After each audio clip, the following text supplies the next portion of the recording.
This is your view as you document your network in OZmap. Here, you can already see that there are different types of cable, and these can be configured here in the side menu on the left.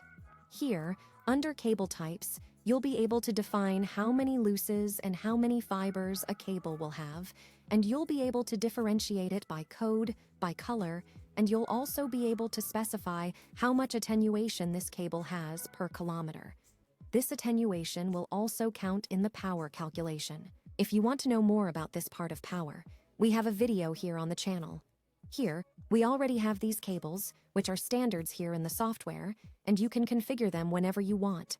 This one, for example, in green, is a cable with 1 loose and 2 fibers, and its code, which would be its name, is cable 1L2F, to represent how many fibers and looses it has. Here in this cable column, it represents how many times this cable is being used in the system. Here on the side, we have a usage list in this first icon, where you can see in more detail where this cable is being used, in which project, what its name is within that project, and there are these icons where you can locate this cable on the map, or here, open the specific settings box for this cable. Continuing here in the Cable Type tools, we have the details of this type, which can also be configured here in this icon, which will open this settings window, which I'll explain more about when we create a new cable type, and it's also possible to clone a cable type or remove it by clicking on these icons here. And now we're going to add a new type.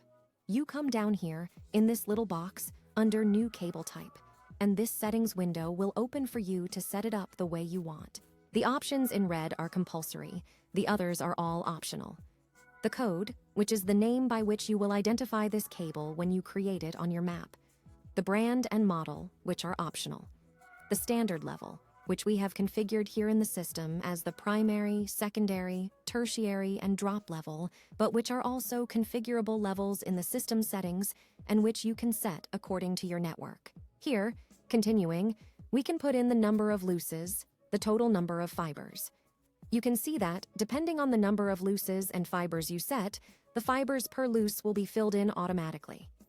You can also set the attenuation per kilometer of this cable, the fiber profile, and add a description. Finally, you can choose a color to represent the cable, whether it is implanted or not. You can also choose the thickness of the cable on the map so you can visualize it. So, in the end, these are the settings of this type here. The code, which is the name, is cable 1L12F. I've set a primary standard level, and the color is red with a slightly greater thickness, so we can differentiate it on the map. So, let's go. I'll save it here and it'll be ready for us to use on the map. Here on the map then, I'm going to add a new cable, and when I choose its type, I'll put the one we've just created there. As soon as I click on that type, it will automatically fill in the level and color that were previously set in the cable type. If the implanted option is selected, the cable will be filled in, just like the others. And if it's set to non-implanted, it will appear like this, dotted. And so, over time, your cables will be added, your network will become more complete and robust, and you'll still be able to visually distinguish your cables.